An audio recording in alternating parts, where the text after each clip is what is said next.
Hi everyone and welcome back to another video. So do you want to share your experience with purchase on Etsy? Leaving a review helps other buyers make decisions and gives feedback to sellers about product quality and service. So in this guide I will show you step by step how to leave a review on Etsy in 2026 cleanly, correctly and like a pro. So first thing first, reviews open after delivery or estimated arrival. Only buyers can leave reviews, works on mobile and desktop, and reviews can include photos. Okay, so now go to Etsy.com, sign in and click your profile icon, select purchase in reviews. Your orders list appears here. Okay, find the delivered order. Okay, tap leave a review, it will be here.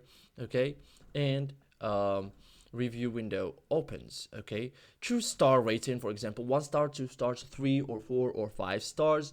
Select rating honestly, which is poor, below expectations, average, good, or excellent, which is the 5 stars. Okay, so add comments about product quality, shipping speed, package, seller communication. Upload pictures or videos, so this is optional.